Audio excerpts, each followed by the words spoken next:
Olá pessoal, seja bem-vindo a mais uma videoaula, professor Hermes na área. E nós estamos aí, pessoal, na terceira semana do seu PET volume 1. Pessoal, para a gente fazer a atividade aí da terceira semana do seu PET volume 1, nós vamos ver um pouquinho sobre trigonometria. Pessoal, nós vamos fazer aqui um resumo de trigonometria.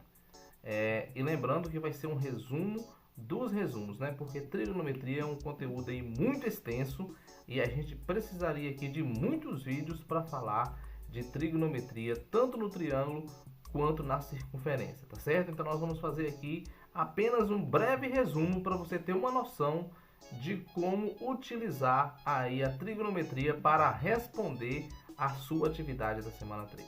Se você quiser conhecer melhor o conteúdo de trigonometria, eu convido você, né, a procurar aí nos vídeos do canal do professor Hermes os vídeos relacionados à trigonometria. Nós temos aí vários vídeos que falam da trigonometria no triângulo retângulo e também que fala da trigonometria na circunferência, tá certo, pessoal? Antes da gente prosseguir aqui, eu já quero pedir para você se inscrever neste canal, já quero pedir para você deixar aí o seu like e já quero pedir para você também fazer um comentário do que você achou deste conteúdo abordado aí no seu PET na semana 3, tá certo? Então venha comigo, porque eu tenho certeza que você vai aprender e você vai fazer a sua atividade.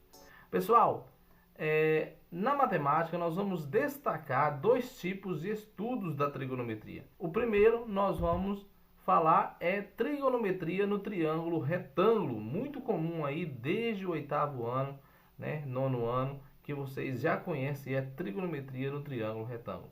O triângulo retângulo, pessoal, como vocês já bem sabem, é aquele triângulo formado por um ângulo de 90 graus e os dois lados do triângulo que formam o ângulo de 90 graus recebe o nome de catetos. E o lado maior que está à frente do ângulo de 90 graus recebe o nome de hipotenusa. Esses dois ângulos que nós temos aqui em relação ao ângulo de 90 são chamados de ângulos agudos, né? Então, a soma desses dois ângulos internos aqui tem que dar 90. Pessoal, nós sabendo um ângulo aqui, ou seja, olhando para um ângulo agudo do triângulo retângulo, é possível buscar algumas relações trigonométricas para saber o seno e o cosseno e a tangente desse ângulo. Então, por exemplo, se a gente olhar aqui para o ponto B aqui, ó, para este ângulo B, eu posso tirar daqui a relação seno, cosseno e tangente. Olhando para este ângulo, o cateto que está à frente dele é chamado de cateto oposto. E o cateto que está formando o próprio ângulo que eu estou observando é chamado de cateto adjacente. Agora, professor, e se eu estivesse olhando para esse? Se você estivesse olhando para esse cateto aqui, ó, é o que está à frente desse. Então, esse seria cateto oposto, AC, né? E esse daqui seria cateto adjacente, porque é a reta que forma o ângulo de 90 e também forma o próprio ângulo em questão, tá certo? Então, olhando para este ângulo, nós vamos olhar para este lado, é o cateto oposto. O lado que forma o ângulo de 90 e que não forma o ângulo que eu estou olhando é cateto oposto. E o lado que forma o ângulo de 90 e também forma o ângulo que eu estou observando é chamado de cateto adjacente, tá certo? Fazendo as relações aí, pessoal, nós vamos ter o seguinte, ó. O seno vai ser cateto oposto dividido pela hipotenusa, o cosseno vai ser o cateto adjacente dividido pela hipotenusa e a tangente vai ser o cateto oposto dividido pelo cateto adjacente. Isso daqui vocês devem lembrar, colocar na mente de vocês e não esquecer nunca mais, certo? Ó, então, seno, geralmente a gente coloca assim, ó, C de cateto, O de oposto. Então, COH dividido por H, certo? De hipotenusa. Então, COH. Cosseno, cateto adjacente, KH, certo? E tangente, cateto oposto, CO, por cateto adjacente, K, COK, tá certo? Então, para você nunca esquecer aí essas relações aí, você nunca pode esquecer isso daqui. Vamos para um exemplo aqui na prática, pessoal, para você entender. Vamos lá, nós temos aqui, ó, um triângulo retângulo, por sinal, porque nós temos aqui um ângulo de 90, tá certo? Não foi dado para nós o valor dos ângulos aqui, pessoal, não foi dado o valor dos ângulos, foi dado os valores dos lados. Eu quero saber o seguinte, qual é o cosseno, a tangente e o seno deste ângulo alfa que não foi dado para nós. Usando essas relações aqui, ó, seno é igual ao cateto oposto pela hipotenusa. Vamos lá. Quais são os catetos aqui, ó? 5 e 12 são catetos, porque formam um ângulo de 90. Agora, em relação a alfa, quem é o cateto oposto para a gente fazer o seno? O cateto oposto é o que está à frente dele, é o 5. Então, nós vamos fazer aqui, ó, o seno cateto oposto 5, dividido pela hipotenusa, que é 13. Hipotenusa é o que está à frente do ângulo de 90, 13. Então, 5 dividido para 13 é 0,38. Esse é o seno desse ângulo que não sabemos o valor numérico. E o cosseno, professor? O cosseno vai ser o cateto adjacente, que é o lado aqui que forma o ângulo de 90, e também forma o ângulo em questão. Então, o ângulo em questão é alfa. Então, 12 dividido por 13. Se eu dividir 12 por 13 aqui, nós vamos achar cosseno. Então, o valor de cosseno é 0,92, certo? E a tangente, professor? Também muito fácil. A gente pegar a tangente é a divisão do cateto oposto, que é 5, pela divisão do cateto adjacente, que é 12. 5 dividido por 12 é igual a 0,42. Então, posso dizer que tangente, né, de alfa, que nós não sabemos o valor numérico, é igual a 0,42. Tá certo, pessoal? Existe também uma outra forma da gente fazer isso aqui, pessoal, que é quando no valor do ângulo a gente conheça esse ângulo. Ou seja, em vez da gente agora utilizar a relação seno, cosseno e tangente para descobrir o valor do ângulo, a gente usa essa relação para descobrir o valor de um dos lados do triângulo. E aí a gente substitui o valor de seno, cosseno ou tangente do ângulo. Como assim, professor? Vamos lá. Primeiramente, esse ângulo alfa, pessoal, ele pode pertencer a um conjunto de ângulos notáveis, que são 30, 45 e 60. Esses ângulos notáveis já têm um valor pré-estabelecido para seno, cosseno e tangente. Como você vê, ó, seno de 30 está o valor aqui, seno de 45 está o valor aqui, que é raiz de 2 sobre 2, seno de 60 está o valor aqui, que é raiz de 3 sobre 2, certo? O cosseno de 30 está aqui o valor, que é raiz de 3 sobre 2, o cosseno de 45 é raiz de 2 sobre 2 e o cosseno de 60 é meio.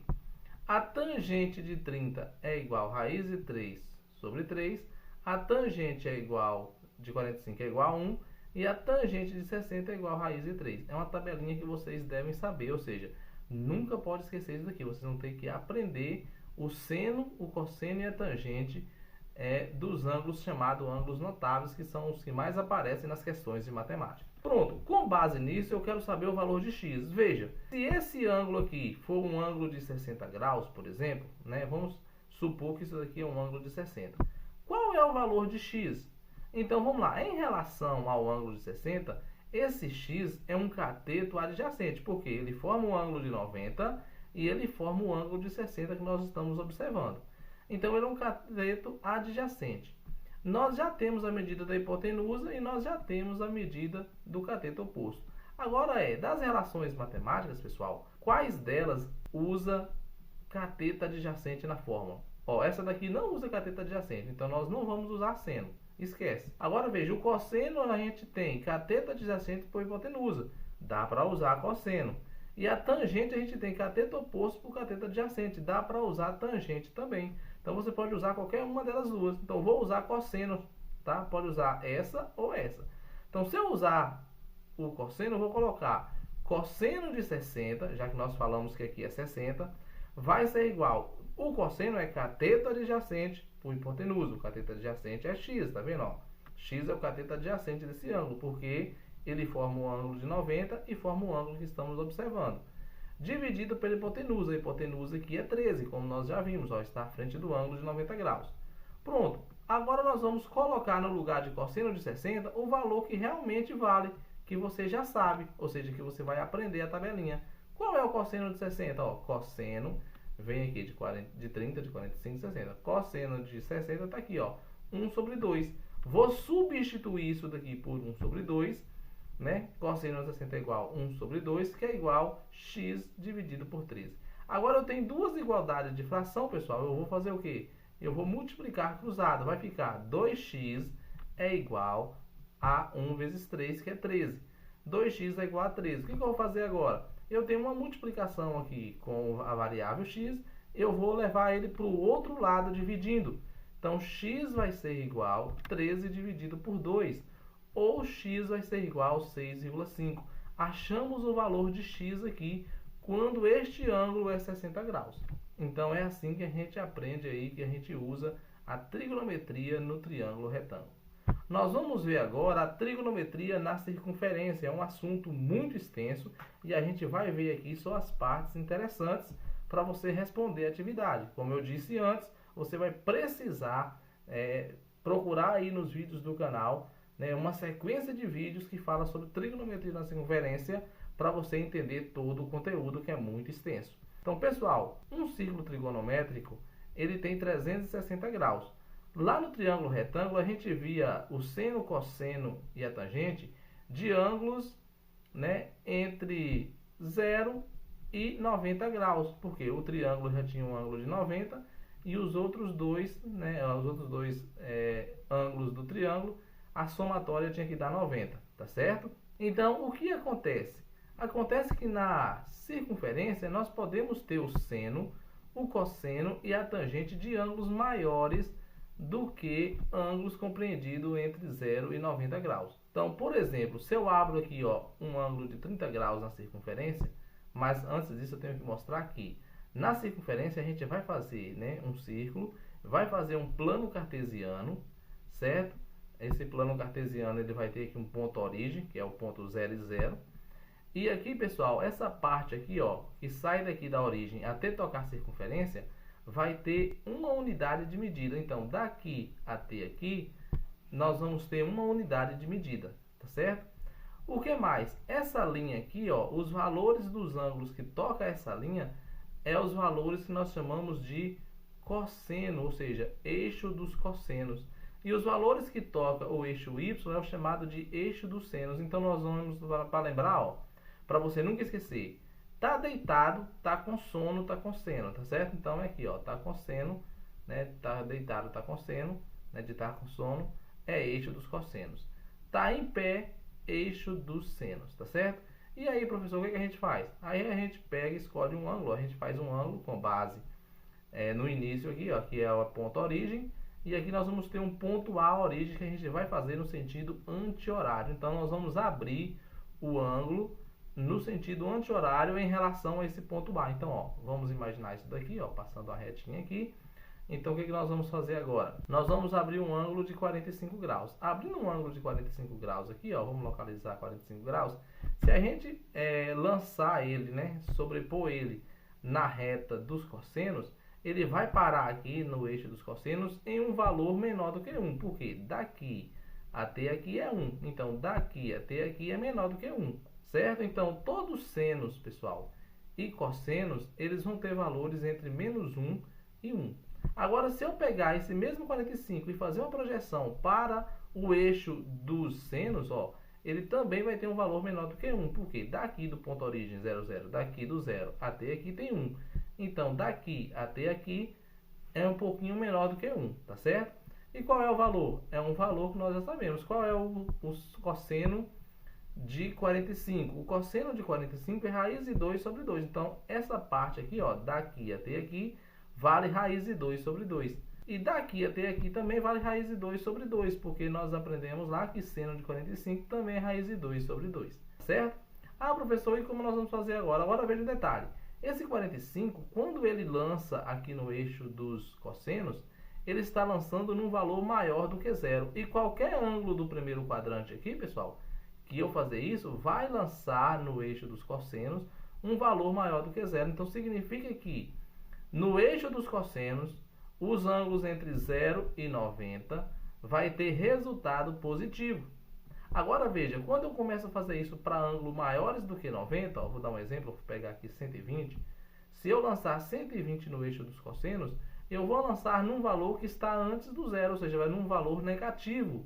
Então, eu posso dizer que toda vez que o ângulo vai de 90 até 180, toda vez que eu lançar ele no eixo dos cossenos, ele vai dar um valor negativo, certo? Porque está pegando aqui, né, está quando ele sobrepõe o eixo do lado negativo, já que aqui é 0, para frente é positivo, para trás é negativo. Se eu lançar esse mesmo valor do segundo quadrante para o eixo dos senos, nós vamos perceber que ele vai dar um valor positivo, tá vendo? Esse valor aqui está lançando também no valor positivo. Então, ó, para o cosseno no primeiro quadrante, positivo. Para o seno no primeiro quadrante, positivo. Para o cosseno no segundo quadrante, ó, negativo. Para o seno no segundo quadrante, ó, que é o de verdinho, positivo. E assim você pode fazer todas as comparações aqui, que nós vamos entender já já. Se eu fazer uma retinha aqui, pessoal, ó, eu vou estar falando da tangente. Então, a tangente é uma nova reta que aparece aqui. Essa reta vai ter o ponto origem aqui, no ponto A, que eu falei para vocês, que é o ponto inicial, que é o ponto zero. Ou seja, daqui para cima vai ser os valores positivos e daqui para baixo vai ser os valores negativos. Se eu pegar um ângulo aqui, uma abertura de 30 graus, e eu prolongar essa linha, né, já que aqui é a origem, ó, daqui até aqui tem 30. Então, fiz uma retinha aqui para marcar o arco de 30. Se eu prolongar, eu vou sobrepor o eixo das tangentes em um valor. Esse valor é maior do que zero, tá vendo? Então, ó, sair daqui do zero e vai parar aqui. Um detalhe, na tangente nós podemos ter valores maiores do que 1, enquanto que no seno e nos cossenos nós vamos ter valores entre menos 1 e 1, tá certo? Sendo assim, nós podemos avaliar os sinais do seno, da tangente e do cosseno. Por exemplo, ó, seno, primeiro quadrante vai ser um valor positivo, no segundo quadrante vai ser um valor positivo, no terceiro quadrante vai ser um valor negativo, e no quarto quadrante negativo, tá certo, ó. Se eu pegar qualquer valor aqui do terceiro quadrante, ligar no eixo dos senos, vai ser negativo. Se eu pegar do quarto, também negativo. Agora veja o cosseno. O cosseno, ó, no primeiro é positivo, nós já provamos aqui. No segundo é negativo, nós já provamos também. No terceiro, ó, qualquer ângulo que eu pegar e ligar no eixo dos cossenos, vai ser negativo também. E no quarto quadrante vai ser positivo, ó, porque se eu pegar aqui o quarto quadrante e começar a ligar no eixo dos cossenos, vai ser aqui um valor maior do que zero positivo. E na tangente basta você lembrar, ó, nós vamos ter valores positivos quando for do primeiro e do terceiro quadrante, e quando for do segundo e quarto, valores negativos. Ó, se eu pegar um ângulo aqui e ligar na tangente, ó, pegar um ângulo aqui no segundo e ligar na tangente, vai dar um valor abaixo aqui do zero. Se eu pegar um valor que está aqui no primeiro ou terceiro quadrante, ó, se eu ligar, vai dar um valor maior do que zero. Uma outra coisa, pessoal, aqui nesse círculo, vocês estão vendo números escritos em graus e abaixo deles uma escrita diferenciada. Essa escrita é chamada de radianos. Então, nós podemos transformar, né, os valores de graus para radianos e os valores de radianos para graus. Então, nós vamos ter aí o seguinte, ó, transformar graus em radianos. Como é que a gente faz? Para transformar graus em radianos, basta você pegar o ângulo que você quer transformar, multiplicar por π e dividir por 180. Lembrando, multiplicar pelo símbolo π. A gente vai trabalhar com o símbolo. Então, vai ficar assim, ó. Eu quero transformar 225 graus em radianos. Então, vou colocar 225 vezes o símbolo π dividido por 180. Vou simplificar 225 e 180. Dá para simplificar por 45. 225 por 45, pessoal, é 5. Enquanto que 180 por 45 é 4. Então ficou 5 vezes π é 5π, dividido por 4. Esse é o valor do ângulo em radianos. Agora, se eu quero transformar de radianos para graus, o que eu vou fazer? Eu vou colocar no lugar do símbolo π o valor 180 graus. Então, por exemplo, vamos transformar 5π sobre 4 em graus. Então, vamos lá, no lugar do símbolo π, eu vou colocar 180. 5 vezes 180 dividido por 4, nós vamos ter o seguinte, ó. 180 e 4 dá para simplificar. Então, 180 dividido para 4, pessoal, é 45. Então, 5 vezes 45 é igual a 225. Transformei esse valor aqui em radianos para este valor aqui em graus. Outra coisa que é interessante a gente falar é sobre a função seno e a função cosseno. Pessoal, a função seno e a função cosseno é uma função cíclica, ou seja, ela volta a repetir a um certo período. O que a gente faz? Pessoal, se a gente tem um ciclo trigonométrico, para a gente resolver uma função seno ou uma função cosseno, a gente vai pegar apenas os pontos ideais para isso. Quais são esses pontos? São 5 pontos, ó. É o ponto início aqui 0 e o ponto final 360, o ponto 90 que é π sobre 2, o ponto π e o ponto 3π sobre 2. E nós vamos inserir os valores correspondentes ao seno desses ângulos aqui para a gente chegar no resultado final. Por exemplo, eu tenho aqui, ó, y é igual ao seno de x. Então vamos lá, vamos pegar esses pontos ideais para você ver. y é igual a seno de zero. Seno de zero é zero, então y é zero. Seno de π sobre 2, que é esse ponto ideal aqui. Então, seno y é igual a seno de π sobre 2. Π sobre 2 é 90. Então, seno de 90 ó, é 1. Ligando no próprio eixo, é 1. Seno de π. Seno π está aqui. Seno de π, ó, quando você liga, é 0. Então, nós já temos aqui a resposta. Seno de 3π sobre 2 é menos 1. Tá certo? 3π sobre 2 está aqui, está ligado no menos 1. E 2π, né, que é aqui o 360 graus, seno de 2π é 0 também. Quando a gente liga isso no gráfico, ó, 0 e 0, π sobre 2 e 1, π e 0, 3π sobre 2 e menos 1, e 2π e 0. A partir daqui, pessoal, nós vamos voltar a repetir essa linha aqui, ó, que fez essa curva. Ou seja, essa parte aqui, ela é cíclica, ela volta a repetir, a fazer esse mesmo movimento. Então, nós vamos ter sempre uma repetição desse movimento aqui, certo? Então, eu posso dizer, ó, que o período dessa função vai ser o valor que volta a repetir menos o valor inicial dessa função, tá certo? Então, nós temos aí, ó, que a cada 2π nós vamos ter uma repetição da função seno de x. E para a função cosseno de x, mesma coisa. Vocês pegam aí os pontos principais, que é o ponto A, B, A' e B', né, que são aí os ângulos faces, né, que a gente já conhece os valores de seno e cosseno, para a gente estar podendo aplicar na função. Então, no lugar aqui de cosseno de x, ó, cosseno de 0 é 1, tá vendo? Ó? O cosseno de 0 está aqui, a linha dos cossenos é essa deitada, é 1. Né? O cosseno de π sobre 2 é 0, tá aqui, π sobre 2 é 0. De π, o cosseno de π aqui é menos 1, tá vendo? Tá ligado no menos 1. E de 3π sobre 2, que é esse daqui, nós podemos ligar que é 0, né? E de 2π é 1, ou seja, volta a repetir isso daqui novamente, essa mesma curva, ela volta a se repetir porque é uma função cíclica, tá certo? Então, pessoal, este é o resumo para você responder aí a atividade da semana 3 do seu PET volume 1. Não se esqueça de se inscrever no canal, não se esqueça de deixar aí o seu like e não se esqueça de fazer um comentário. Espero pela sua participação. Até o próximo vídeo. Fique com Deus. Tchau.